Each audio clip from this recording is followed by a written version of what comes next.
Today, on Rise Up, we shine a spotlight on our new brothers and sisters from around the world as they pledge their allegiance to the riser.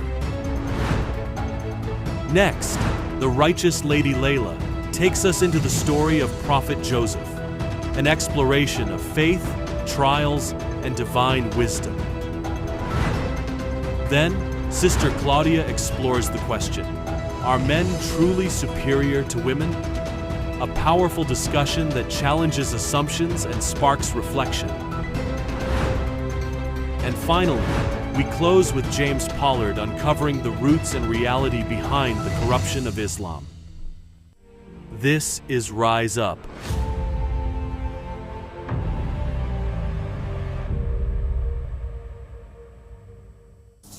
Good morning, welcome to Rise Up. I'm Alia Halal. Very good morning, welcome to Rise Up. Irfan Alamgir. We need to think of new ways to introduce the show, I think. How? I don't know, we have to come up with a new kind of greeting or... Yeah, like do like 3 squats and say welcome to Rise Up. We could do that. We could do it. Dynamic. Would definitely attract the attention of many people. But yes, welcome to Rise Up. This is the Ahmadi religion of peace and light. Yeah. As those who watch us regularly would know, we are companions of the riser, the one that we call the riser, whose name is Abdullah Hashim Abba As-Sadiq. His title is Abba As-Sadiq, and he is quite well known now, and people seem to recognize household that name. Yes, he is a household name. The beanie has become a symbol that symbolizes this call, which is very fascinating for us because we never really saw it as like the official kind of dress code, but it became that way simply because of how people perceived Abba Sadiq, which was interesting. And of course, the brothers and sisters followed suit and started wearing beanies because we love him so much. And why do we love him so much? Because he has, number one, proven himself, I think, quite well as being the Imam of the time, but also because he's been mentioned in the will of Prophet Muhammad by name, and he's the only one in the last 1200 years to claim the will of Prophet Muhammad, or I should say claim that he is from the will by the name of Abdullah. So that is pretty interesting. If you're new and you're new to all this, then that's a quick summary of what's happening here. And if you're old, then you already know what I'm saying. Yeah. And to be referred to by people who previously had not heard of the word Mahdi, to be known as the Mahdi, as a lot of people call him, on their YouTube channels, who are detractors as well as supporters, is a recognition that this title is a title that belongs to him, and he is one of the 12 Mahdis that come in succession to the 12 Imams that you may have heard of through Shia Islam, with Iran being in the news a lot.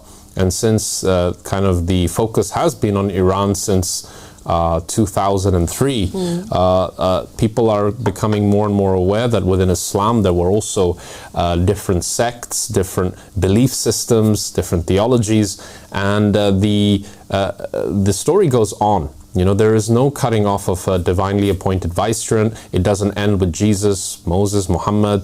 It keeps going, because while there is an earth, while there is a human being on this planet, there will always be a divinely appointed Imam. And this is a big part of what we teach here, a big part of what we speak about. And Abba Sadiq is the Imam of this age.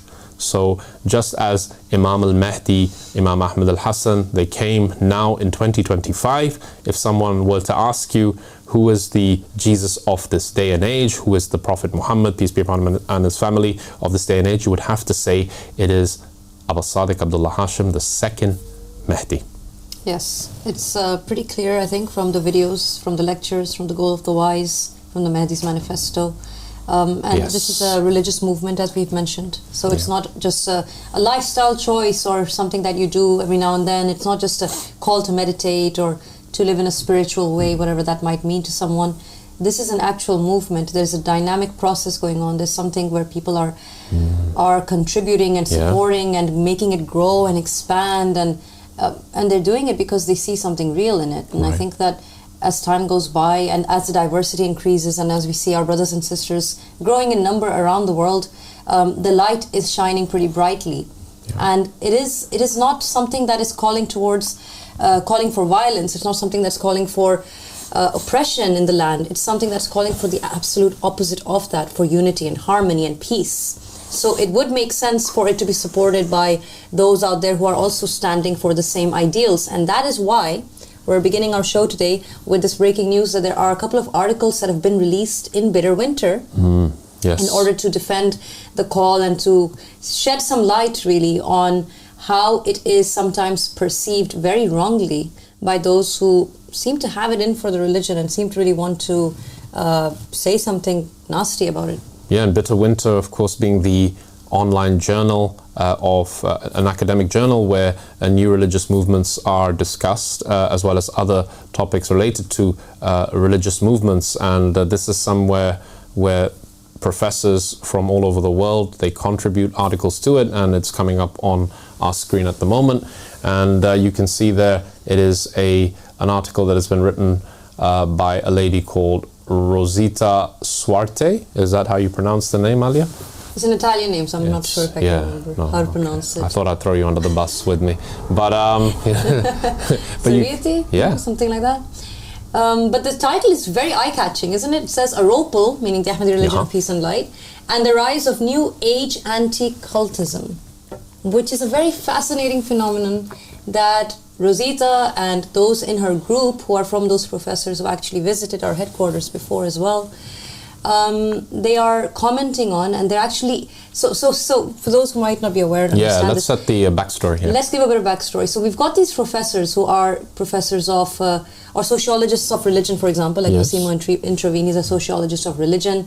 Professor Holly Folk is an advisor on religion and culture.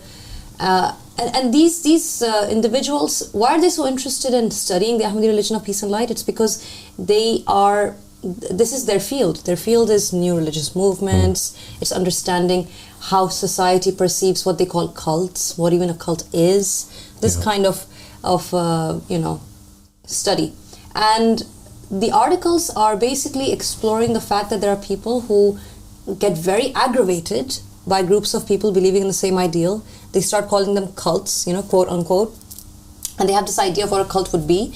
And that's hence the term New Age anti-cultism, because it becomes this fanatical movement where people are trying to now attack what they perceive to be a threat, even though there is no evidence of it being a threat. Right. And this is why it's so important to bring under the magnifying glass people such as this individual by the name of B. Schofield, who is clearly prejudiced against any kind of new religious movements. We don't really know what their own personal religious beliefs are, but you can see that the word journalist is in quotation marks there, and it's because journalism, when you think about it, it has to be somebody who is invested in putting together a list of facts to reach a conclusion, right? Exactly. They have to do field research, they have to get all the information in front of them before they start attacking or targeting something, because there are and there have been many movements that have been unjust or dangerous or whatever to society,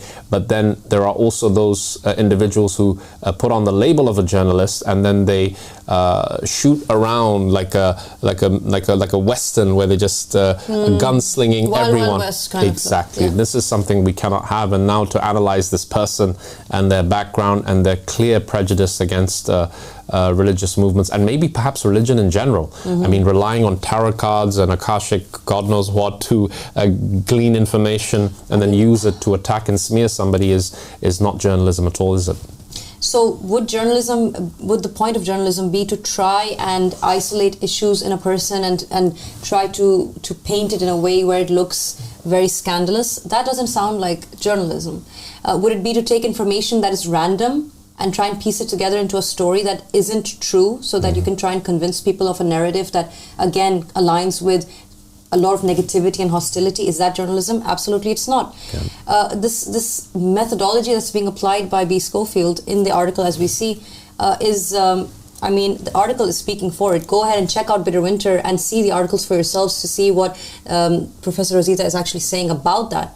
But in terms of what we believe journalism should be, it has to be responsibly done. It has to be done in a way where people are getting the facts straight, getting the story right. And we'll leave it to you to read the articles for yourselves, to really understand what it is that happened there and who this individual is and what it is that Rosita says about the entire thing. We're going to leave it to you guys to read that, and we're going to leave it to Rosita to say it. We don't have much to say on that further. Yeah, I mean, other than the fact that, having the media's job is to highlight social issues and their causes, and then to get a response through a policy change that addresses the problem, right? Yes. This is what their job is. It is not to incite hatred of a group of believers who have gathered on the will of the Prophet Muhammad, who are calling for equality and justice, who have members of their faith executed, literally shot in the head, exactly, and being exposed to all kinds of racial abuse, and then fanning the flames, putting oil on the fire. And this is exactly what we mean by when we talk about the Lucifer effect, which is something we're going to talk about later. And to have this, the news media make targets more apparent in the eyes of those people who wish to do harm and evil to others, this is what this individual has done, and therefore a kind of examination of the background and character and the motivating forces behind this character is something that I think this article is so important, and something that we should all read, because it does, unfortunately, people read this stuff, it's sensationalized, it's designed to create fear and doubt in the hearts and minds of the believers, and to really expose the henchmen of Lucifer is a great deed indeed. And what Rosita has done in this article in Bitter Winter is exactly that. She's exposed this so-called journalist who clearly has not practiced any of the ethical norms that one would ascribe to fair and balanced journalism. Life has become very strange. Anyone holding a camera becomes a filmmaker. Anyone holding a pen can become a journalist.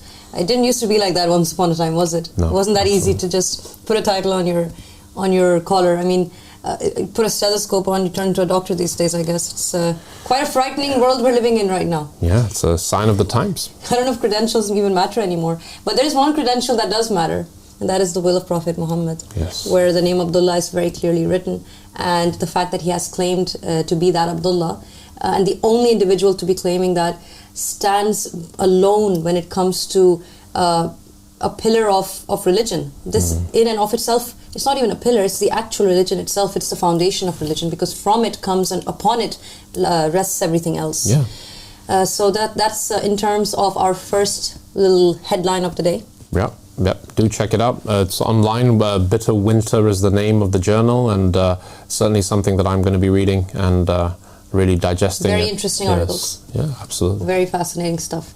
Okay, so what else do we have on the lineup? I believe we have some pledges, right? We have a lot of new pledges coming in, and you guys know that when we have so many different brothers and sisters sending their testimonies, and we like to give them a quick shout out, put them together. These aren't all of the pledges we've received this month. These are just a few of them that we put together very quick. But let's just take a quick look at our brothers and sisters and be back.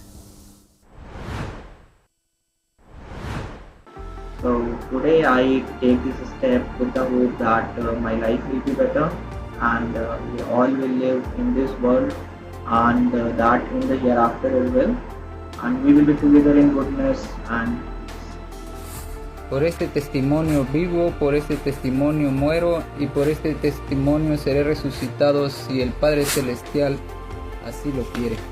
I live, upon this I shall die, and upon this I shall be resurrected. وأشهد أن عبد الله هاشم أبا الصادق عليه السلام قائم آل محمد عليه السلام شهادة عليها أحيا وعليها أموت وعليها أبعث. شهادة عليها أحيا وعليها أموت وإن شاء الله عليها أبعث. And Abba al-Sadiq Abdullah Hashim are the proof of Allah, and they are the Mahdis and successor of Mahdis. Upon this I shall live, upon this I shall die, upon this I shall be resurrected again. Upon this I shall live, and upon this I shall die, and upon this I shall be resurrected again, inshallah. What a pledge, huh? Yes, and so many more are flooding in spite of false allegations and lies, straight out lies that are being told about the religion. People are looking through the haze that has been created by Lucifer and his henchmen, whether they be in journalism or in any other profession, people are looking for answers. People are fed up of the way the world is wired, and they want to make a change, and they see Abba Sadiq as the only religious leader who is not just teaching the truth about religion, but also showing its true reason for being, which is to change the world into a just and equitable world where people are rewarded on the basis of their merits. And we certainly are not living in a meritocracy. We're not living in the divine just state. It is the exact opposite. And these individuals that you just saw on your screen, these are people who are waking up. These are people who are ripping off these VR headsets that have been glued onto their heads by those people who rule the world currently, and they are not good people at all, far from it. And they are seeing the truth for what it is, and they're looking at the world now through the eyes of the Imam that they have pledged allegiance to, and they have therefore found freedom. I like that analogy, the VR headset. Yeah. And we are living in a virtual reality. Imagine knowing that you're living in a virtual reality in general, and this is something that exists in scripture, it's in the Bible, it's in the Holy Quran, that the world is an illusion. The world is not real, it's temporal, it's like a false version of a reality out there that we are meant to be a part of. But at the moment, this that we see is apparently, according to scripture, right, it says it's an illusion, which is essentially a virtual reality. Yes. Now imagine living in that virtual reality, and on top of that, believing in false ideas and believing and being misled into false kind of systems of how things should be or how religion is meant to be, and it's not even the truth. That is very tragic. That's a horrifying reality where you're just trapped in an illusion within an illusion.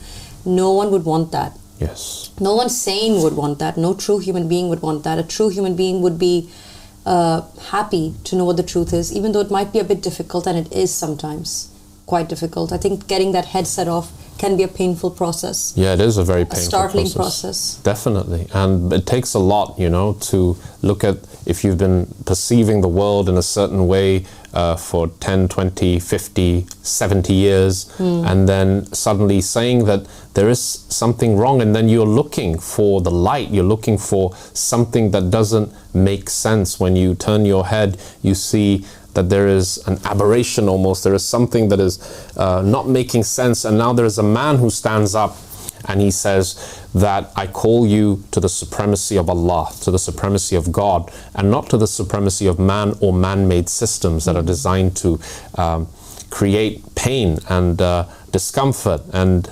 darkness. People are going to respond, and the returned souls that we believe that we are living in that time of the Raja, the time that the Imams of the Ahlul Bayt told us about, that the return of the souls is something that is inevitable, and those who discount this as insignificant cannot call themselves a true Shia or a follower of the Ahlul Bayt of the Prophet Muhammad. So if you are a believer in the Raja, then this is the call that has actually explained it and made it manifest its true meaning, and only an Imam from the Ahlul Bayt, only a Mahdi can do something like that. And these souls are waking up because they are souls that have been here before. They are supporting they've supported the Imam before, and now they're doing it again in this time. So if you are somebody who is interested to learn more about this call, then there are so many resources. And all people are doing is watching Abba Sadiq speak. They see him as a man of action. They see him as a man who wants to use religious knowledge and principles to change the architecture of this world. He wants to make this new earth that we call the divine just state. And he's calling for people to help him build it. And the more people that join, the closer we are to making it happen. We need you, and the Imam is calling you now to act, to take action. If you've heard of the call, take action and take the next step. Educate yourself about this call. It is the only solution to man's problems. And I hope all those watching will continue to take that next step and make that pledge of allegiance to God, to the supremacy of God, to the man appointed by God, and find their way back home. Wow. Return of the souls. I feel like, no, just the way you put that was really good. I really hope that people would heed that and see that call to action for what it is, which is, it's that stronghold, it's the rope that can take you out of that sea of darkness that you're drowning in. So, Indeed. yeah. And speaking of what you were just saying, it's a very great segue into our next segment. Yes. The Lucifer effect. I briefly touched on it, and for those people thinking, well, what is he talking about? The Lucifer effect is a book that was written after a very famous experiment went horribly wrong. It was much more intense in terms of the outcomes and the stress and the distress that it caused. It had to be terminated. The Lucifer Effect was written by Professor Zimbardo, who is now Professor Emeritus at Stanford University. And what he was really interested, there it is on the screen, and what he was really interested to know, and the question that he wanted to answer was, how much does the environment, the surroundings that are around us, how much do they induce us to act in a certain way? So the cover is interesting. I like that cover design. Yeah. How good people turn evil. And on the top, the way the domino effect kind of. Right, exactly. And this is the person who orchestrated the whole experiment, and he thought to himself, Alia. He orchestrated the experiment? Yeah, well, I did not know that at all. Well, he thought to himself, what can I do that will clearly create a measurable response, something we can observe and record in the behavior of people to create that environment? And he said, there's nothing better than a prison. Wow. And what did the Prophet say? The Prophet said that the world is like a prison for the believer. And he got these graduate students from Stanford, and he divided them into two groups, and they were randomly assigned as a prison guard. Now, these were people, by the way, who were screened before they were selected. So he wanted to make sure they were the brightest, most mentally stable individuals who wouldn't capitulate, because he did inform them that this would be a stressful kind of experiment at certain stages. So they were kind of prepped, and they knew exactly what roles they would play. And he assigned half of them to being prison guards and the other half to be the inmates. So what happened is a full-on, from the beginning, they were in their homes, and those who were assigned to be the police officers, they went to the house, arrested, put into cars these individuals who were going to be the prisoners. And they all know it's just, it's fake. It's just made up. It's a simulation. They know that, but yeah, then what happens? Yeah, they take them into the prison, they put them into their cells, and then things begin to go wrong. The guards are told, the prison guards are told that you have to be very, if there is any disorder or chaos, then you have to quickly quell it, because it could create hysteria, people could get together, and then we don't want a prison break or anything like this happening. So the guards took on these instructions, and very quickly the behavior became very aggressive, to the point of striking with batons the prisoners, knowing that this is just an experiment that is being watched by cameras and recorded. And after 6 days, the whole experiment had to be aborted, because people were going crazy. They were screaming, they were threatening one another, and they had to stop the experiment. Wow. So they really began to believe in their roles, and they really began to work by them as if it's a real situation, when they had complete awareness that this was not true. They knew they weren't prison guards. The prisoners knew they were not actually prisoners, and yet they were behaving as if it was a real life situation. How strange. Yeah, very strange. And also the prison guards were told, you have absolute authority. They have to do everything you say as you say it, and if it is not done as you say, then you can take punitive measures. You can go and you can punish or reward as you see fit. And those instructions were taken to heart, and boy did they mete out some brutal punishment till the point where they had to intervene and stop the experiment. So why is this important, and why are we talking about this on Rise Up, on a show that is telling you also about the return of the Mahdi Sadiq in this day and age?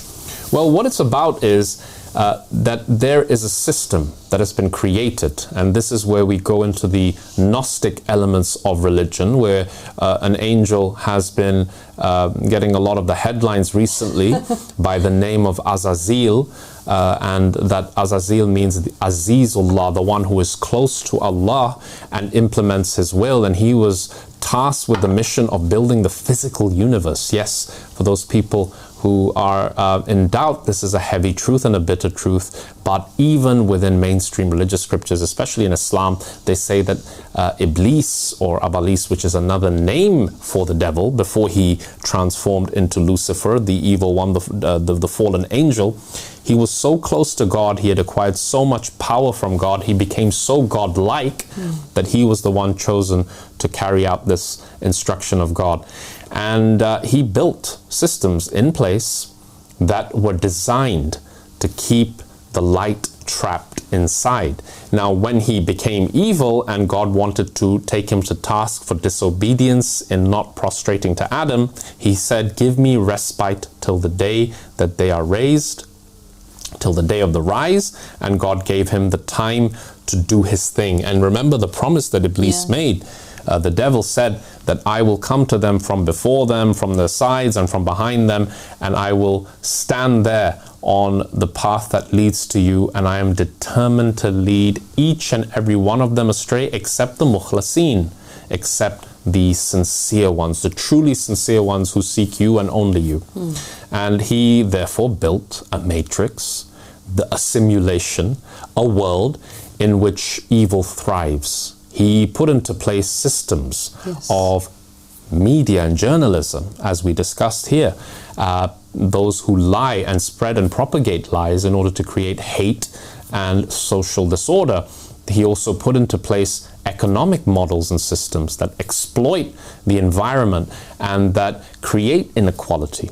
Capitalism, we know consumerism, and also political systems such as communism, and we all know what came out of that in terms of the Stalinism, Nazism. All of these things, these environments were created, like the Stanford prison experiment, which the Lucifer effect is talking about, that if you create certain conditions, then it induces people to choose behaviors which are detrimental to themselves and to society. And this is how the devil figured out, this is how you keep that light that has been trapped in the physical material world subservient to him. This is how Iblis reigns supreme. So what is the response to this? Well, there are certain angels that God then sends on a mission, on a prison break mission, where they enter or are born into the world, and they have to change these systems that create apartheid and racism and inequality and injustice and all the brutalities that we've heard about, the Holocaust. All of these things have happened because of this creation of Iblis, of a prison, where people always choose the greater of two evils. Yes. And the prophets and the messengers, and we spoke about the Raja as well, they have all hacked into this system, and they have been born into the system to unite under the leadership of the Mahdi, the one who is appointed to once and for all flip the tables in this matrix created by Iblis and build that divine just state. And this is where Abba Sadiq has come. And the Qaim of the family of Muhammad is really that angel, Metatron, who is the one who has been given the specific mission to end this matrix created by Iblis. And I think Abba Sadiq has told us many times that, you know, Iblis had reached a certain rank which gave him the ability to create and become almost, well, he was worshipped by that which he created. Yeah. It got to his head, and then when things started going wrong, he had to think of ways to keep the system in some kind of stability where people would remain inside and at the same time slowly deteriorate and become like himself. Which is what he wanted to prove. Yes. And it is probably the case, and you can correct me if I'm wrong here, I think it might be the case that human beings are designed in that way where if they are, as it was in the Stanford experiment, right? If they're exposed to those elements that can persuade them to behave in certain ways and to make certain decisions which are very negative or very wrong or very immoral, then they will end up doing it because the conditions and the environment are promoting that or encouraging that. Yes. So the more you're in a system that is corrupt, the more corrupt you will end up becoming, because that's how we are wired, unfortunately. But also the good news is we have the choice. Ultimately, we're not completely subject to our environment. We are able to make good decisions despite being in a bad environment, but it is much harder, and that is why being under bad influences is very discouraged in religion in general. In scripture, it's always said to stay away from those who do not think of God or lead you astray. What does that mean? It doesn't just mean don't go to people who never pray, or don't go to the church, or don't go to the masjid, or whatever it might be. It's more about, do you know what kind of system the enemy has put in place? And the enemy being Lucifer or Iblis, right? Do we even have that awareness? Are people educated enough to understand that? Are they understanding that when Pope Francis, the late Pope Francis, says pick the lesser of two evils, are they understanding the gravity of that statement? Coming from a religious leader. A religious leader, right? So this is the problem. We need to know how the world has been built and who has built it. Yes. And that's the problem. I think people, when they hear, and we've talked about this before, right? That when we talk about how Iblis was actually the creator of the physical realm, a lot of Muslims find that very offensive.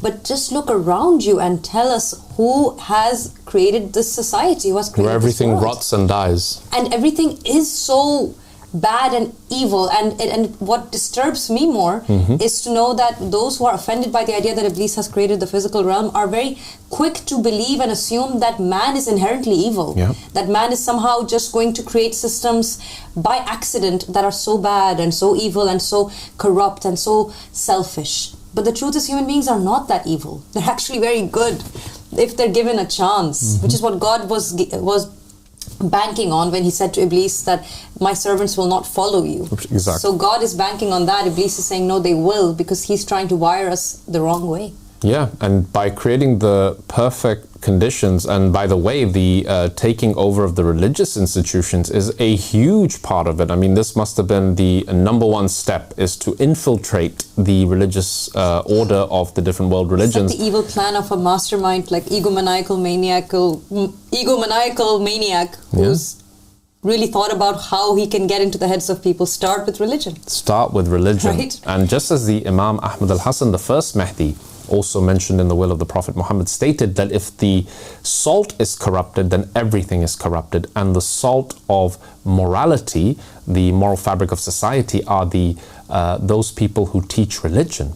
Right? So if the religious leaders, as you perfectly demonstrated with the example of Pope Francis, tell us to pick the lesser of two evils, in other words, choose an evil outcome, then this is a case closed when it comes to the Lucifer effect. What a red flag, my goodness. Yes, and why is this important? Because it really does become significant, because there are those people who say that we can live in the system or matrix that Iblis created and still somehow have a relationship with God and his vicegerent.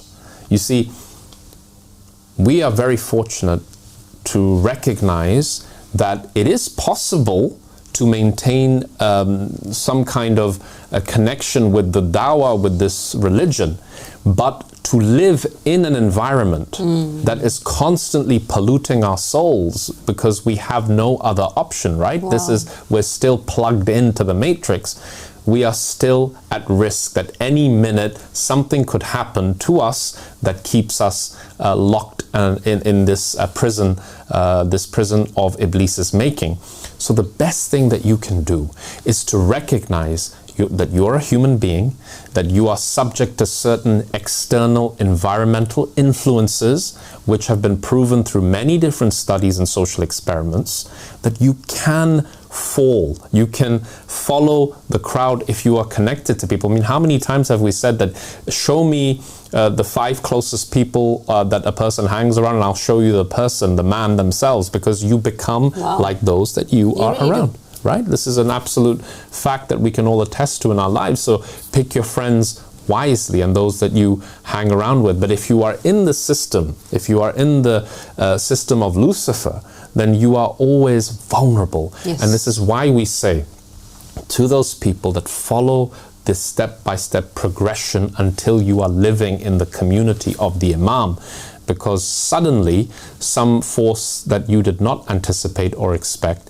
comes in and severs that connection, and that's the biggest of all tragedies. It is, and I have to also add to that, because you have mentioned right before you made that point, you were talking about the economic systems he's placed, Yes. right? The systems in media, what else did you mention? The political systems, right?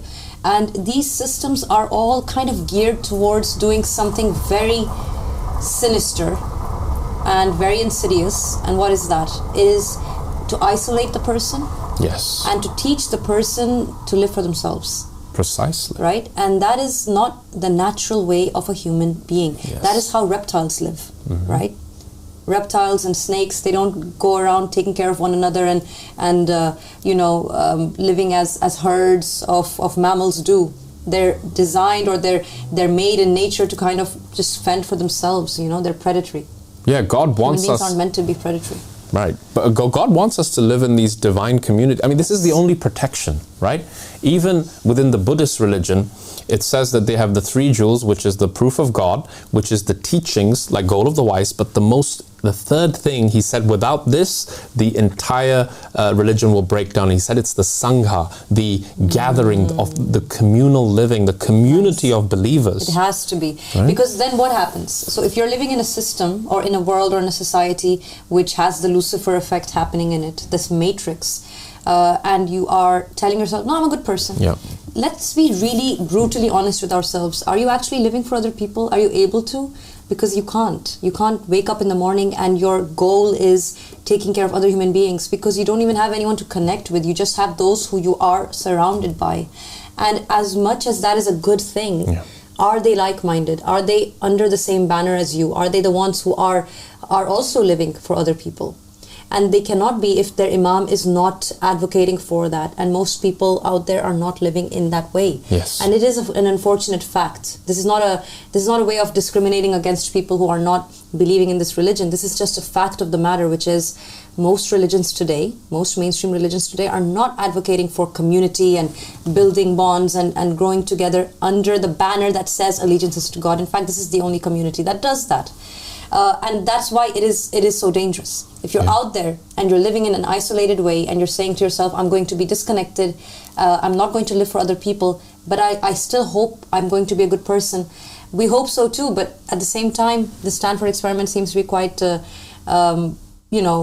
a bit daunting to know that if you're surrounded by the wrong conditions, you end up pretty wrong.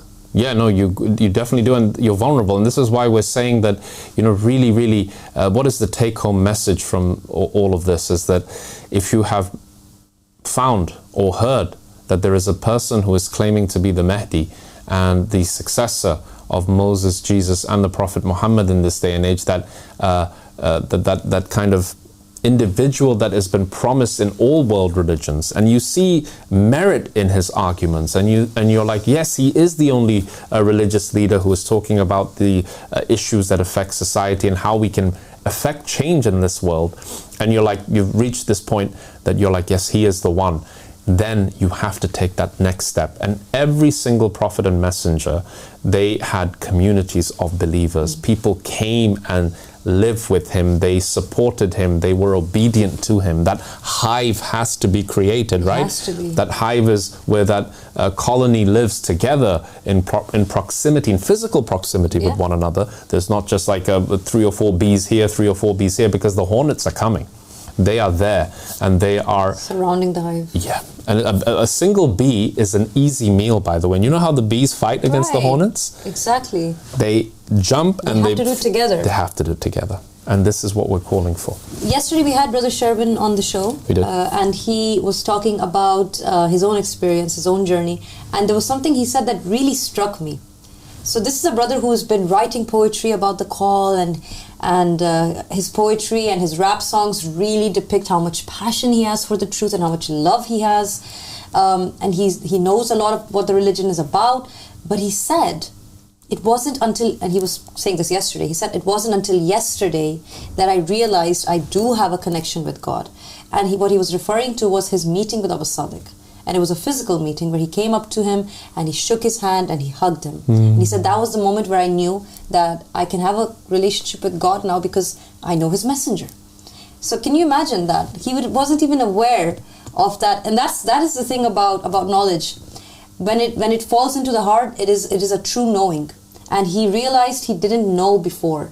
And there's this beautiful narration of one of the Imams, I forget which one, where he says that knowledge and faith are such that when you receive them, a true believer is such that when they receive that kind of knowledge, they look at themselves the day before and they say, I wasn't a believer. Because that's the impact that the knowledge has. It makes you realize, I thought I was a believer, but now I'm a believer. And each day has to be more and more and more. So for sure, a physical connection is so vital. It's so important. It's so crucial. And if you are somebody who is in a position where it's impossible, then really keep your main and one and only desire to reach the Imam of the time. And God knows, and He will make a way for you, as He has done for so many people that it seemed impossible for. And that's a word that I'm picking very, very consciously, because sometimes the chips are stacked against you and it seems like there's no way out, but then miraculously, and this is actually a proof for a lot of those people who are with us, that when it seemed impossible, God scooped them out because they were sincere and their wish was to reach the Caliph of Allah subhanahu wa ta'ala, God in creation as we call Him. And then there are other people who they're like, yep, okay, they have the wherewithal and means to do it, but they just want to delay, and that procrastination is really what opens the door. You cannot be connected to a drip that is putting a certain medicine inside of you and expect it not to affect you in some way, right? You have to take it out and then do something before it goes back in, because if you are away from the Imam, you are susceptible to misguidance. And if God truly loves you, He will create, and if you're truly sincere in reaching Allah subhanahu wa ta'ala, then He will create conditions where you have no choice. But for those people who have a choice, they have to make it happen. They have to take that leap and arrive before it's too late, because there will be a time when the train has to depart. And what a tragedy that you heard about this dawah, you were convinced that this is the Mahdi, and you missed out because of procrastination. Oh, very well said. Absolutely. And I like that you have kind of shed light on both categories of people, those who are so earnest and they long to be with the Imam, and those who have the ability but are a little bit less earnest and have a little bit less longing. We do have some quotes, I think, from the book that you wanted to also show. Should we? Yeah, again, let's bring up those slides again, and let's go through some of the quotes, because they are important and short and sweet. So one of the things... Speaking of short and sweet. Apples. Exactly, apples. If you put good apples, says Professor Zimbardo, into a bad situation, you'll get bad apples. And how many narrations have we from the Ahlul Bayt that say the same? That you should be in the company of the good believers. Exactly. You know, this is something that is emphasized over and over again, because you become like them.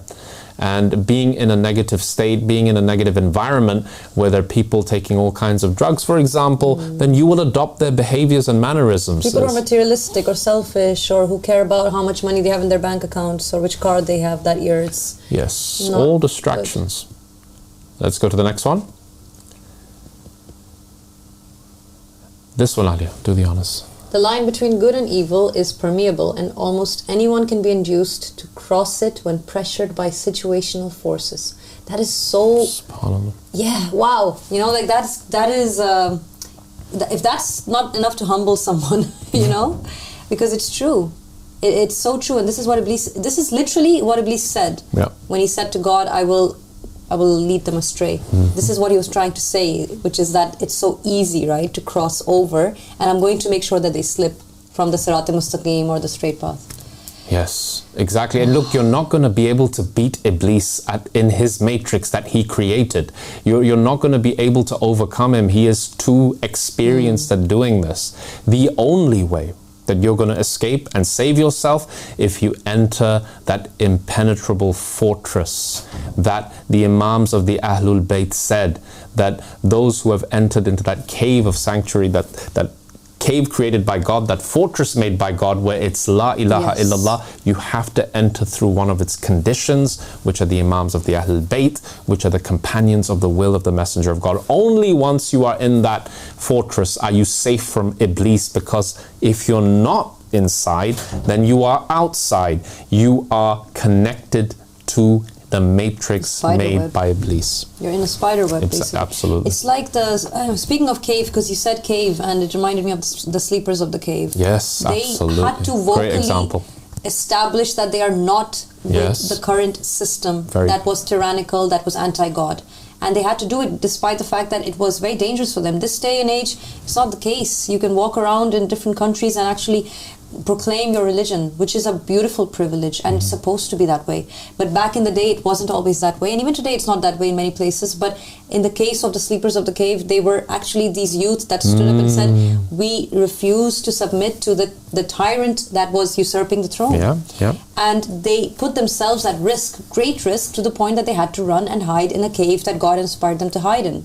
And that cave became the analogy of protection that God does provide to people who are seeking to stand up for him and in his name. And that cave today is the Imam of the time. Yeah, and exactly. And one of the things, this is a beautiful example. And by the way, Surah Al-Kahf, which is talking about the companions of the cave, is named after them. It's very closely related to, even in Sunni traditions, I remember reading hadith that said that those who wish to escape from the Dajjal and reach the Mahdi and Jesus when they return, they should recite this surah, Surah Al-Kahf. It has this eschatological significance to it. And I think the best thing, and another great thing that this highlights, is that if you are in a situation where it's impossible for you to reach the Imam, although nothing is impossible for God, but if you do have to wait, one of the best things you can do, one of the most critical things and actions that you have to take, is to form a community of believers.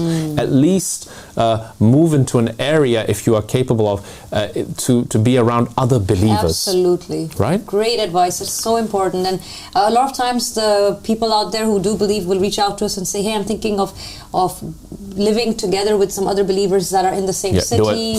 We're always saying, go ahead and do it. Absolutely do it. Live together, speak and discuss, speak about and discuss these different matters of religion that Abu Sadiq is bringing forward. Learn from one another, advise one another. We need each other to keep ourselves on the right track and keep each other on the right track. It's so critical. And what you are lacking in yourself, you'll find in your brother and sister, and that will help you become that whole human being that we have to be. So, such great advice. People should definitely go out there and create those communities, those believing communities. And by the way, in the Stanford prison experiment, the prisoners, they were kept in separate cells, right? They weren't allowed to congregate. They were kept in one cell per person, and this is how the authoritarian, despotic kind of prison guards were able to impose their will and to really oppress these individuals and take control of them and break them down. And everybody has a breaking point. And the only way we can protect ourselves is that example that Abu Sadiq always teaches us by, that if you get one stick, it's easy to snap it, but try doing it to 6, 7, 8. No, I don't care how strong you are, you may have the biggest muscles in the world, it's almost impossible to break all of them together. And the ones closest to the center will definitely find it the hardest to break, because the ones outside you might just snap a few. Crack a little bit, But the ones right close to that center, to the core of the atom, it's very, very difficult. That's right. So yeah, that was a great segment. We need to do more of these book readings. I really enjoyed that. Yeah, we can do one a week, hopefully. Yeah. Let's do that. We have a very beautiful segment coming up next. It is a segment by our dear Lady Layla. Double checking with our MCR team. I'm not catching what's being said, but I think Lady Layla's segment is next. So let's... I think it was maybe the news segment that's coming in. We can go to Lady Layla first. We do have a news segment as well. Okay, let's cover the news then. It's really... Yeah, it would have been nice to do the Lady Layla one, because now we've had darkness, and we've got a bit of light through Lady Layla, and then we balance it out. Yeah.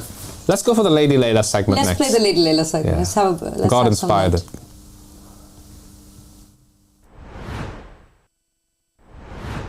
औज़ुबिल्लाहिमिनश्शैतानिर्रजीम बिस्मिल्लाहिर्रहमानिर्रहीम अल्हम्दुलिल्लाहि रब्बिल आलमीन अल्लाहुम्मा सल्लि अला मुहम्मद व आलि मुहम्मद अला माल Medina व सल्लम तस्लीमा। अस्सलामु अलैकुम व रहमतुल्लाहि व बरकातुहू। नाज़रीन, आज जो मैं बताने जा रही हूँ ये है कहानी यूसुफ़ अलैहिस्सलाम की। جو صبر یوسف اور حسن یوسف بتانا چاہتی ہوں کہ صبر اتنا تھا کہ اللہ سبحانہ تعالیٰ نے انہیں 12 بھائی تھے، 12 بھائیوں میں سے باپ کے اتنے پیار کرنے والے، انہوں نے ایک خواب دیکھا اور خواب بتایا اپنے والد کو، اور انہوں نے کہا کہ یہ بیٹا اپنے بیٹوں کو، اپنے بھائیوں کو یہ خواب نہیں بتانا۔ انہوں نے نہیں بتایا تو ان کو پتہ چل گیا کہ ان کے پاس کوئی راز ہے، وہ بتا نہیں رہے۔ اسی جلسی کی وجہ سے انہوں نے یوسف علیہ السلام کو ایک بہانے کے ساتھ نال لے کر گئے۔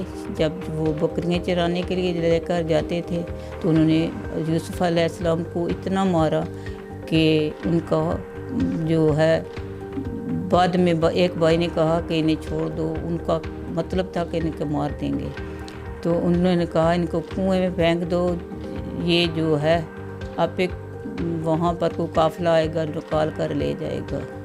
تو ایسے ہی ہوا کہ ایک قافلہ آیا، یوسف علیہ السلام کو نکال کر وہ مصر کی طرف لے گئے۔ شارٹ کٹ اس لیے بتا رہی ہوں، کہانی بتانے کے لیے بہت لمبا وقت چاہیے، تو یہ تھوڑا سا میں کلپ لگا رہی ہوں صبر یوسف اور حسن یوسف کے متعلق، کیونکہ حسن یوسف اتنا تھا کہ جب مصر میں پہنچے تو جو عزیز مصر تھا اس نے خرید لیا ان کو۔ جب خریدا تو اپنے گھر لے کر گیا تو زلیخا نے دیکھا تو کتنا پیارا بچہ، انہوں نے کہا ہم ان کو گود میں لے لیں گے، اپنا بیٹا بنائیں گے۔ پھر انہوں نے ان کو ایک گھر پر ہی ان کو جو کچن تھا اس کا پورا محافظ بنا دیا کہ آپ دیکھ بھال اس کی کیا کریں۔ وہاں پر انہوں نے بڑی ایمانداری کے ساتھ جو پورا کام کیا، عزیز مصر کا بڑا ساتھ دیا، اور جب جوان ہوئے حسن یوسف نکھر کر سامنے آیا تو زلیخا ان پر عاشق ہو گئی۔ زلیخا نے کیا کیا کہ ایک دن ایسا منصوبہ بنایا کہ اس نے اپنی جو باندی تھی اس کو بھیجا کہ جا کر یوسف کو بلا کر لے آؤ۔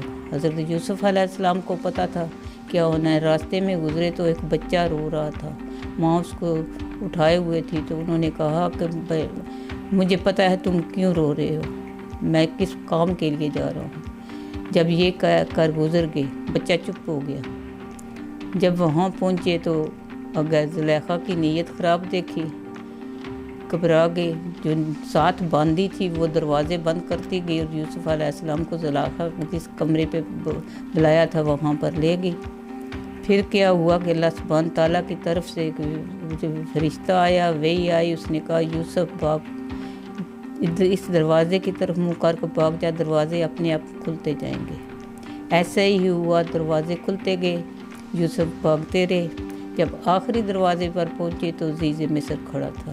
جب دروازہ کھلا تو اس نے یہ سین دیکھ لیا کہ بیوی نے پیچھے سے ہاتھ جو ان کا کرتا تھا، قمیض تھی، اس پر ڈالا ہوا تھا۔ تو انہوں نے زلیخا نے شور مچا دیا کہ اس نے میری عزت پر ہاتھ ڈالا ہے۔ یوسف علیہ السلام لاکھ کرتے رہے، بات کہتے رہے کہ میں نے کچھ نہیں کیا، اور عزیز مصر نہیں مانا۔ پھر فیصلہ چلا گیا جج کے پاس۔ جج کے پاس جو ایک سیانہ جج تھا، اس نے کہا کہ ایسا کریں کہ کوئی گواہ لے کر آئے۔ یوسف علیہ السلام نے کہا میرا کوئی گواہ نہیں، میرا گواہ ایک بچہ ہے، اس کو لے آؤ۔ سب حیران کہ ایک بچہ آ کر کے گواہی دے گا۔ جب بچے کو پیش کیا گیا تو اس سے پوچھا گیا، بچے نے کہا یہ کرتا آگے سے پھٹا ہوا یوسف کا تو یوسف کا قصور، یہ کرتا پیچھے سے پھٹا ہوا ہے تو زلیخا کا قصور۔ جب کرتا دیکھا گیا تو ان کو پیچھے سے پھٹا ہوا تھا۔ یوسف علیہ السلام پہ گناہ نکلے اور پھر بھی زلیخا کو رام نہ آیا۔ اس نے کیا کیا، ایک دن عورتیں بلائی اور ان کے ہاتھوں میں چاقو دیے اور فروٹ دیا اور کہا کاٹو، اور یوسف علیہ السلام کو کہا کہ آپ چپ کر کر گزر جانا ان کے بیچ سے۔ جب یوسف علیہ السلام فروٹ لے کر آئے، سب کے آگے انہوں نے فروٹ رکھا اور چپ کر کے باہر چلے گئے۔ جب عورتوں کی نظر پڑتی رہی تو وہ اپنی جو ہاتھ میں چاقو تھا اس سے فروٹ کی بجائے اپنی انگلی کاٹتی رہی۔ پھر کیا ہوا کہ انہوں نے اپنی انگلی کاٹ دی۔ پھر جب انہوں نے انگلیاں کاٹی وہ بھی خلاف ہو گئی، انہوں نے کہا کہ ان کی بھی نیت بدل گئی، جیسے زلیخا کی بدلی ان کی بدل گئی۔ یوسف علیہ السلام کو جیل کرا دیا گیا۔ پھر زلیخا کو رام نہ آیا، اس نے کیا کیا کہ ان کے ساتھ تازیانے مروائے، بڑا بڑا ظلم کراتی رہی۔ ایک دن کیا ہوا، اللہ سبحانہ تعالیٰ نے جب کہتے ہیں کہ صبر انسان میں ہو تو ہر مشکل آسان ہو جاتی ہے۔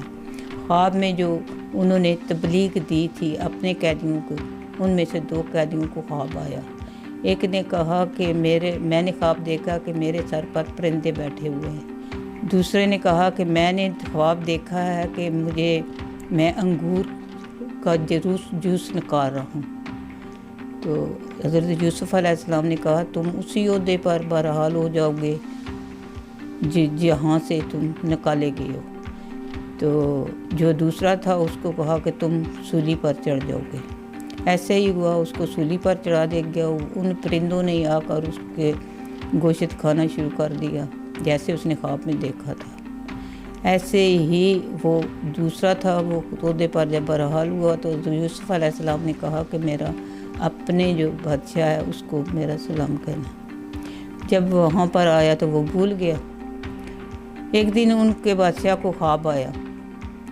خواب انہوں نے دیکھا کہ میں نے دیکھا کہ 7 موٹی گائیں 7 پتلی گائیں موٹی گائیں کو کھا رہی ہیں۔ جب حضرت یوسف علیہ السلام نے یہ خواب اپنے سب تعبیر ناموں جو دکھانے والے تھے ان سب کو اکٹھا کیا، کسی سے یہ مسئلہ حل نہ ہو رہا تھا۔ کوئی خواب کی وہ کہتے تھے یہ ویسے ہی خواب ہے، کوئی اس کا حل ہے ہی نہیں، یہ خواب سچا نہیں لگ رہا۔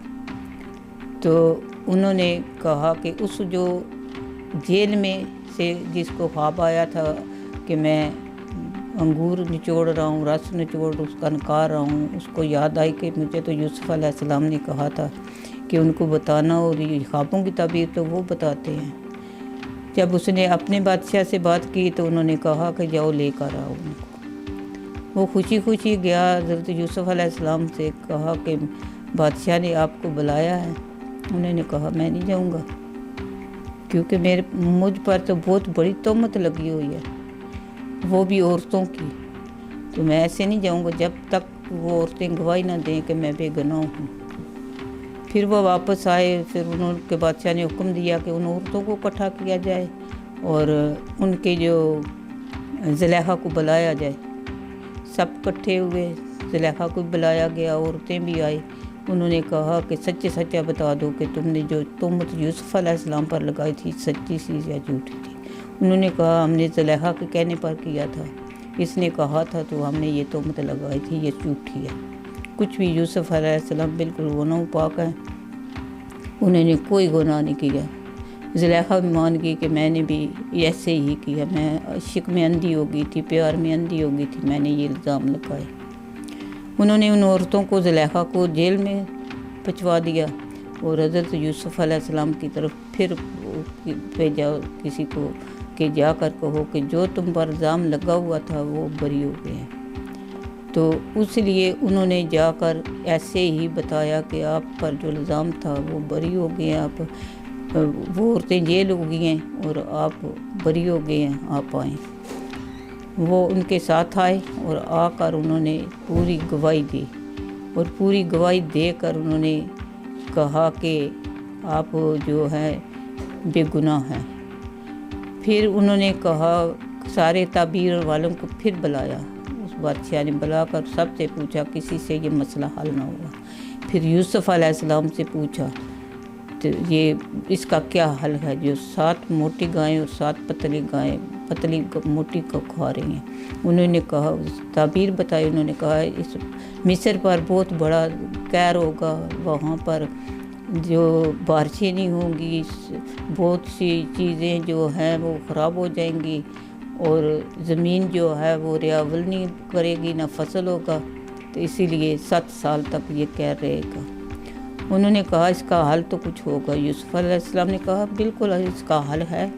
انہوں نے کہا کہ اس کی پوری ذمہ داری مجھے دے دو، اس کا وزیر اعظم مجھے بنا دو، میں اس کی رکھوالی کروں گا۔ وزیر خزانہ بنایا گیا حضرت یوسف علیہ السلام کو، وہ وزیر خزانہ بنے اور وزیر خزانہ کے بعد انہوں نے سب سے جو ایک تبلیغ کی، انہوں نے کہا سب میرا ساتھ دیں، اور سب نے ساتھ دیا، سوائے جو ان کے پادری تھے، جو اس وقت کے جو علماء تھے، جو ان کو جن کو جیسے ہم اس زمانے میں اپنے ملا اور مولوی متعددوں کو سنتے ہیں، ایسے وہ بھی سنتے تھے۔ انہوں نے کہا کہ انہوں نے یہ بات نہ مانی، پر سب نے ساتھ دیا۔ حضرت یوسف علیہ السلام کے ساتھ مل کر انہوں نے غلہ تیار کیا، اور 7 سال کے لیے انہوں نے اپنا غلہ جمع کیا، اور اس مسئلے کا حل یوسف علیہ السلام نے نکالا۔ اور سب سے بڑا کام کیا کہ انہوں نے جو عورتیں جیل میں تھی، یوسف علیہ السلام نے کہا نہیں، ان عورتوں کو باہر نکالو، آزاد کرو۔ چلو انہوں نے جو کچھ کیا، ان کی نیت میں نہیں یہ چاہتا۔ انہوں نے عورتوں کو آزاد کروایا، اس کے بعد انہوں نے زلیخا کو جوان کیا۔ بڑے بڑے یوسف علیہ السلام نے کے کارنامے ہیں، اور بڑے بڑے صبر کے ساتھ انہوں نے اپنی زندگی یہاں سے یہاں تک پہنچائی، اور بڑے عہدے پر بھی پہنچے، اور انہوں کو اللہ سبحانہ تعالیٰ نے جو بچھڑے ہوئے باپ ماں تھے وہ ملے، بھائی ملے، کیونکہ یہ ان کے ملنے کا طریقہ بہت لمبا ہے، سب کو پتہ ہے حضرت یوسف علیہ السلام کی کہانی۔ جو خواب انہوں نے بچپن میں دیکھا تھا وہ مصر میں آ کر پورا ہوا۔ کہاں پر؟ جہاں یوسف علیہ السلام جو ہے وہاں کے جب ان کو یہ عہدہ ملا تو اس وقت انہوں نے اپنے رشتہ داروں، اپنے بھائیوں، اپنے ماں باپ کو بلایا۔ جب باپ وہاں پہنچے اور وہاں پر آ کر 11 بھائی اور ماں اور باپ نے وہ سجدہ کیا جو بچپن میں انہوں نے خواب دیکھا، وہ جوانی میں آ کر وہ پورا ہوا۔ وہ بھی اس وقت جب پرائم منسٹر اس مصر کے عہدے پر تھے، اس وقت ان کو یہ خواب تعبیر پوری ہوئی۔ بھائیوں نے سجدہ کیا، باپ نے کیا، ماں نے کیا۔ یہ کہنے کا مقصد یہ ہے، جو ستارے تھے وہ ان کے بھائی تھے، جو سورج تھا ان کا باپ تھا اور ماں تھی۔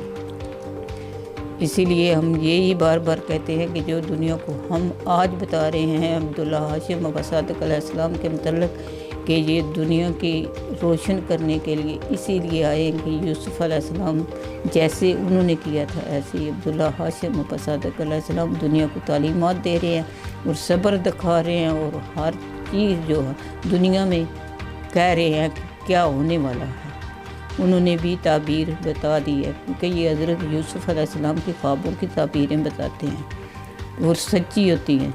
تو یہی ہے میرا میسج پوری دنیا کو، آنکھیں کھولو اور آج وقت ہے، وقت کے امام کے پاس آؤ، کیونکہ ہم بار بار کہتے ہیں کہ امام محمد مہدی بن حسن عسکری علیہ السلام کا ظہور ہو چکا ہے۔ ان کی رائے موار کرنے کے لیے امام احمد الحسن عبداللہ ہاشم ابا صادق علیہ السلام ظہور فرما چکے ہیں، اور سورج کی کرنوں کی طرح پوری دنیا میں یہ دعویٰ پھیلا ہوا ہے۔ آج کل میڈیا کا دور ہے، آج آپ دیکھ رہے ہیں جگہ جگہ، کوئی آپ سے بات چھپی ہوئی نہیں، اسی لیے میرا یہ دنیا پوری کو میسج ہے۔ السلام علیکم ورحمۃ اللہ وبرکاتہ، اللہم صلی علی محمد وآل محمد علی آل مدینہ وسلم تسلیما۔ Yes, what a story. The story of Prophet Yusuf or Joseph is a story that is in Surah 12 of the Quran, and it's really from the beginning to the very ending, right? It's all in one place, whereas in the other stories like Moses and the other prophets, it's always in little parts, scattered pieces. Yeah. And so many lessons, so many things that you can take away. And from this story, it's a story of redemption, it's a story of tragedy, but ultimately ending in the glory of God with Prophet Yusuf sitting on the throne in Egypt, which was the beginning of his story in the form of the dream that he had had. But Lady Layla, in her own style, kind of makes this presentation, and you can see how the Lucifer effect is very much in play, where you have an unjust criminal justice system, where individuals are thrown in jail for committing crimes that there is no evidence for. And you can see Prophet Joseph being taken to jail, spending many years there unjustly, and then coming out finally to step out of the shadows and reach his potential as the promised prophet who would come and enrich that land that he was taken in as a slave. Yeah. And he sits on the throne. He becomes the prime minister effectively of Egypt, and under his auspices the land of Egypt knows wealth and justice and equality, and this is exactly what is taking place in this day and age. But it's interesting, isn't it, that you can see that shift that happens, how the divine just state, or a miniature version of it, is created in the land of Egypt when the prophet messenger in that land is thrown into prison and then taken out and then becomes the prime minister of that country. So it was, and of course Prophet Joseph is one of the incarnations of the Mahdi, the Qa'im al-Sadiq. So wow. Yeah. The story of Joseph, the way it's depicted in the Bible and in the Quran, it really is, I mean, it has all the right elements, doesn't it? It has everything that you could think of to make that perfect story with the perfect happy ending.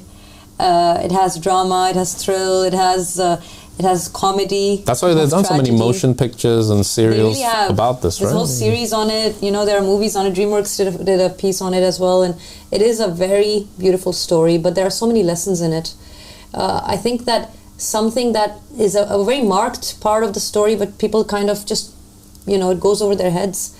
It's where Jacob and his wife, or the stepmother really, because it was Leah at that time, and his sons, they prostrate to Joseph at one point, and that's when they meet him in Egypt. So this is after the brothers have been properly humbled from what they've done before. They've been shown, they've been exposed to their own selves, because God already knew what they had done. Joseph knew what they had done to him, but the brothers themselves hadn't had that chance to truly repent and to truly make up for what they had done. And when they had the chance and the opportunity to offer themselves in the place of Benjamin, their youngest brother, that was where they kind of redeemed themselves, because they said, take us but don't take our brother, because we've already lost a brother and we cannot allow the same thing to happen again to our father Jacob. So it shows that through the years they had suffered tremendously from guilt, from the trauma of what they had done to their own brother, who was Joseph, when they had sold him to slavery. And this realization had obviously hit them very bad, because they were ready to lose their lives as long as their father would not suffer another heartbreak, because he had in fact gone blind from how much he cried over the loss of Joseph. Now, in that scene, when they return to Egypt with Jacob, with Leah, and they're all standing there and they prostrate, this is a very intense part of the story, because it has a lot of lessons in it. Number one, it shows that the Imam of the time is above the others, and it's known. Joseph was the chosen Imam of the time. The Spirit was with him, and therefore even his own father and mother prostrated to him. And they did it happily and in submission, because they understood that if this is the one God has appointed, we must humble ourselves. And it also shows that, you know, there is a chance to repent and come back. Those who had not submitted to Joseph before, aka his brothers, had an opportunity anyway at the end, and they did take the opportunity. Whether they were sincere or not is another story. You know, we don't know what's in the hearts, but in the physical, they had, in the apparent, bowed down and prostrated, put their heads on the floor in front of their king. Why is this important? It's important because a lot of people find the idea of prostration disturbing. They think that this absolute submission thing is not going to work for them. It's not their cup of tea. But number one, it must be accepted that in Judeo-Christian scripture and in Islamic scripture, it is acceptable to prostrate to the man appointed by God. That's number one. And number two, we also have to accept and admit that we do submit all the time to the systems put in place through the Lucifer effect. And they are complete submissions that people are giving and doing for these systems that are put in place by that arch enemy Lucifer. Now, why would we not prostrate to a godly system or a divine system? We're not prostrating to the man. We're prostrating to the spirit which is within that man. Exactly. Yes. No, you're absolutely right. And to submit to the tyrant through acquiescence to the laws that he has put in place is the same as really prostrating to him. It's not the act of prostration, it is what's in the heart that really matters.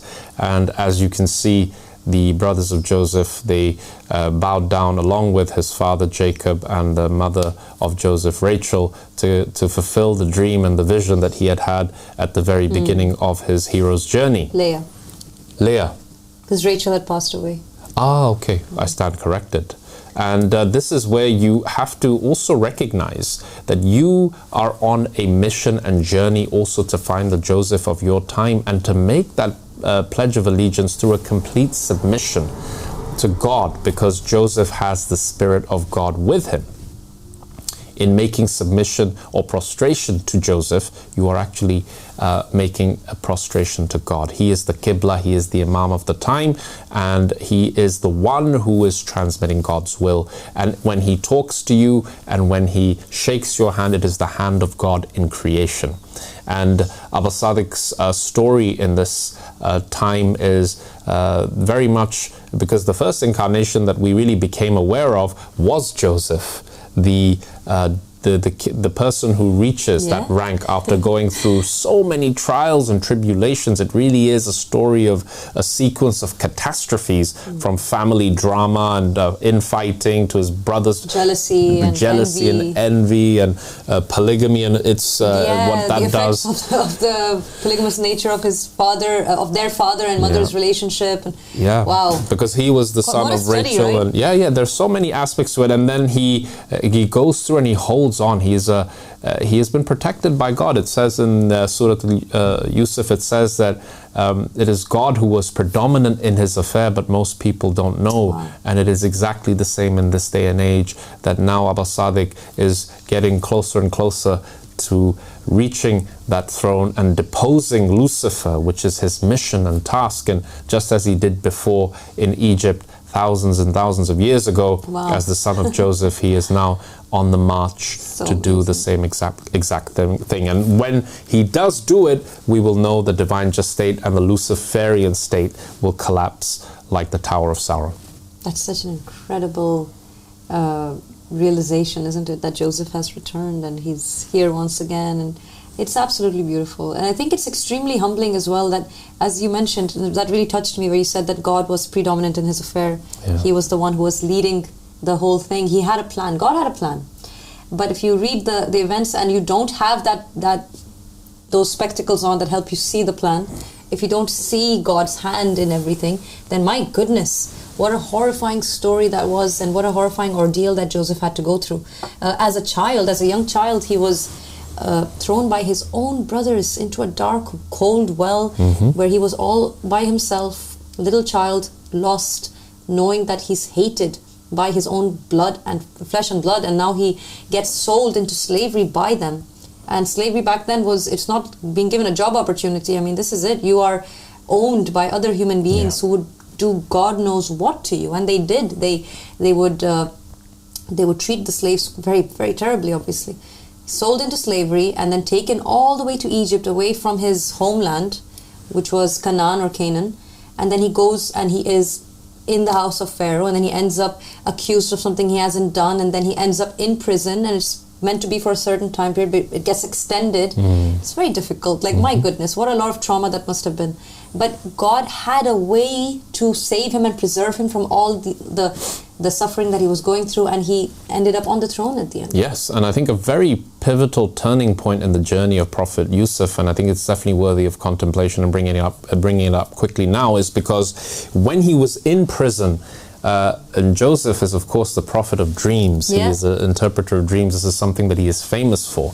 And there was an incident, wasn't there, when he was in jail and there were two prisoners that had certain dreams. And I think this is such a powerful lesson, that one of the prisoners he was making up the dream. But Prophet Yusuf said that because you've said it now and I have interpreted it, it will come to pass. And this is... You don't lie about your dreams. You do not lie about your dreams. And it just goes to show the authority that God had given him.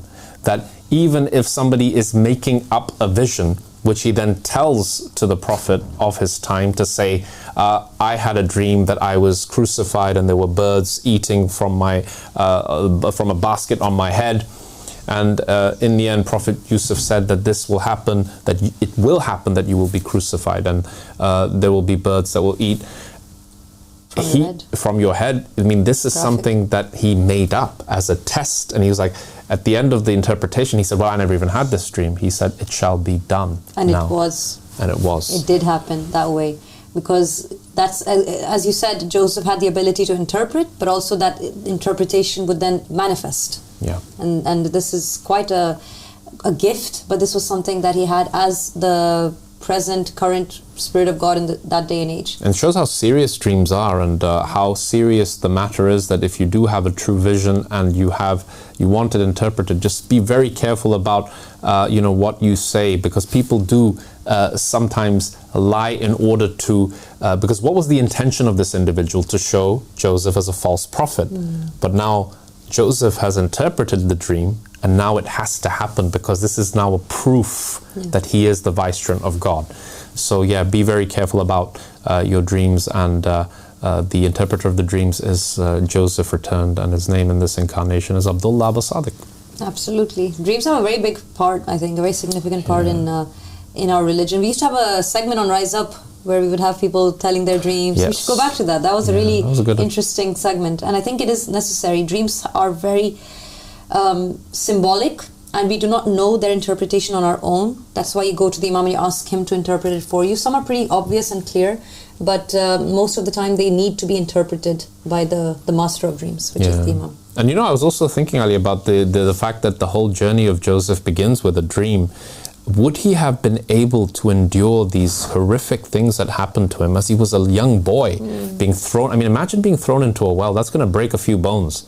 And then just lying in there as a young kid in the darkness, and God knows what animals or creatures are going around, the noises, being very badly injured, and then suddenly somebody scoops you up and enslaves you and sells you into slavery.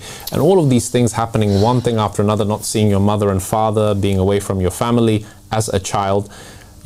If it hadn't been for that dream, where at the end of it, God says, look, if you bear patiently, then you will eventually reach this. And dreams are a gift for that reason. Yeah. In the beginning, Allah subhanahu wa ta'ala gives you these amazing dreams in order that you may persevere, because the journey to get to that end is usually very, very difficult. And that's, I think, That's a good point, because Jacob had told him, don't tell your brothers, but this means such and such. And he told him. So his father, who was in the time of Joseph, in Joseph's childhood, during that time, the Imam of the time was Jacob. Yes. So he went to his father and said, this is the dream I had, where I saw the sun and the moon and the planets prostrating to me. And then Jacob says to him that this means X, Y, Z, but do not tell your brothers, because they will be filled with envy, and they were anyway envious of him. So, like you said, I guess he knew that there's something happening in the future. It's have to wait for it and keep going. And dreams are gifts from God, aren't they? And they keep you on the path as well. They have that role and function. So really treasure your dreams, and sometimes they need to be kept private as well. Yeah, that's actually good advice. Between you and the Imam, right? So Jacob told his father, who was the Imam of the time, and he said, keep it to yourself. So that's another piece of advice. Lady Layla segments are always filled with so many lessons and things that you have to think about and remind yourself of and contemplate over. So, shall we squeeze in one last segment? Let's do it. Let's go ahead to the next segment with Sister Khadija. She is talking about a very important topic that I think is kind of regarding a social issue, gender inequality. Right? Yes. Let's go ahead and see what she says. Today we're tackling a topic that spans centuries of religious discussion and often misunderstanding: the role and spiritual rank of women in faith. Now, many religious traditions, whether consciously or culturally, have placed men above women in terms of spiritual authority, leadership or value. But according to Abu Sadiq, the divinely appointed Mahdi of the time, this notion simply doesn't stand. He teaches that we don't believe that men are inherently better than women. Some men are better than some women, and some women are better than some men. In other words, equality is the divine default. God doesn't measure greatness by gender, race, or wealth.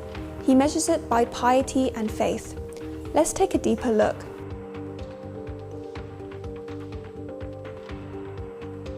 God created both male and female, and He looks not at the body but at the soul. In this light, spiritual rank has nothing to do with gender. In fact, Many women in sacred history have reached higher ranks than most prophets and messengers. Let's name a few. Fatima al-Zahra, called the mother of her father, she's described as the proof over the Imams and even the origin of all creation. Her soul is ranked above that of Prophet Muhammad himself. Mary Magdalene, Jesus loved her more than any disciple and gave her private spiritual knowledge others didn't receive. Mary, the mother of Jesus, one of the 4 greatest women in history and regarded as more perfect than Eve herself. Zainab, said to be better than most prophets.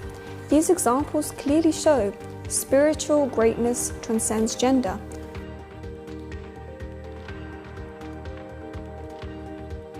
Let's also clear up some age-old misconceptions. The idea that Eve alone caused the fall of humanity. Abu Sadiq says no, it was Adam who broke the covenant. Eve's so-called guilt was a misreading, blaming women for a divine story that's far more nuanced. The claim that only men can lead, rule, or prophesy is not true. Women like Deborah and Miriam were judges, leaders, and guides. And yes, female prophets did exist.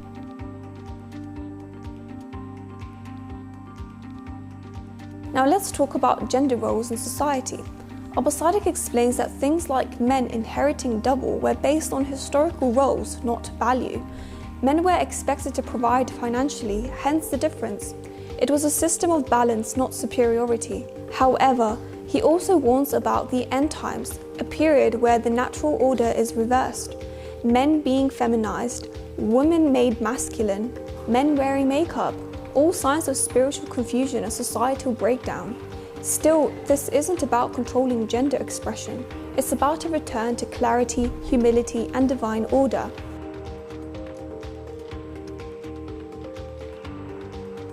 Modesty, for example, is not just a cultural suggestion, it's a divine command, and it's not exclusive to women. Both men and women are instructed by God in the Quran, the Torah, and in the Bible, and through the words of Jesus and the prophets to embody modesty. That means humility, it means decency, it means having healthy shame and spiritual dignity. God clearly opposes lewdness, immorality, and promiscuous behavior, not just in women, but in both sexes. True modesty begins in the heart. It's not about dress clothes alone, it's about purity of thought, intention, and action. And in closing, let's remember this. What truly matters to God is not your gender, your appearance, or your worldly role. There is no distinction in the eyes of God between a white man and a black man, between the wealthy and the poor, or between a man and a woman except through faith. And perhaps most striking of all, there are narrations that suggest the greatest spiritual authority in all of creation is a woman. We are the Hujjas over creation, and Fatima is a Hujja over us. That means she is proof over the very Imams themselves, the Hujja of all Hujjas, the master of all masters. And as Abu Sadiq teaches, some of the greatest lights in God's creation have been women. Let that sink in. I liked the ending. Yeah, that was a very Sister Ali enjoyed that ending. Was spot on. But yeah, I mean, this is another one of those effects, the Lucifer effects, where men have dominated really society, and they have had that masculine energy has sometimes been called that warring energy, and things have gone out of balance a lot. And the Lucifer effect is to encourage that and not balance it with that.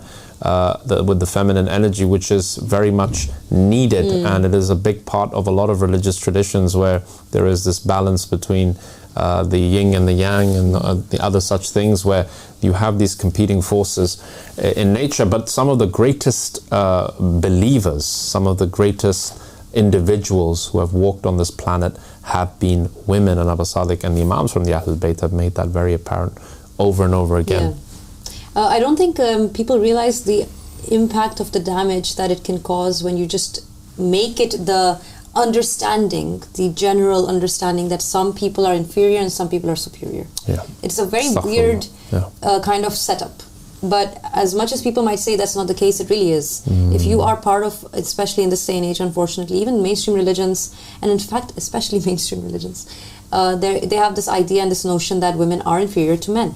It's in the scriptures, you know, and and I should say what's in the scriptures is being taken as that, it's being interpreted as that, even though God has never said men are better than women. Yeah. And this is something that people are misunderstanding, mistranslating, misquoting, and they're insisting upon their idea that this is how it works, while trying to live in a progressive society where men and women have equal opportunity. It doesn't make sense. And the fact is that God doesn't want that either. God doesn't see it that way. Abu Sadiq has been very clear about it. And just the idea, it's a good example of what Khadija said there. There's no difference between people based on skin color. That was a terrible, terrible idea that people had once. Still do in some rare cases. Very unfortunate, but it was the predominant idea in society once upon a time in general. And what an outrageous thing to live by and to think. But people did, and it had a lot of damage. It's a terrible thing to raise a human being because of their gender or their skin color and tell them, look, you're not as good as the others, but it's okay. Just go with it. It's wrong. It's very, very wrong. And we have daughters, we have daughters growing up in a society that is run and led by the Imam of the time. And he insists on the fact that there's no difference between the boys and the girls. It's not that they are better or they are worse. It never works like that. God loves all his creation, and it's not about gender. And I can't imagine how beautiful it must be to live in that society as a child and grow up knowing that you are able to reach that full potential and there's nothing stopping you. Yeah, this is why we need the divine just state. We need the new earth that Abu Sadiq is going to build, because divides along, the color of your skin or your gender is no longer going to be a determinant of how far you can go in your relationship with God. It's as simple as that. And we always cherish our daughters as much as we do our sons. And I think it is a measure of the well-being of a particular society and how they treat their minorities or those individuals who are looked down upon, Vulnerable.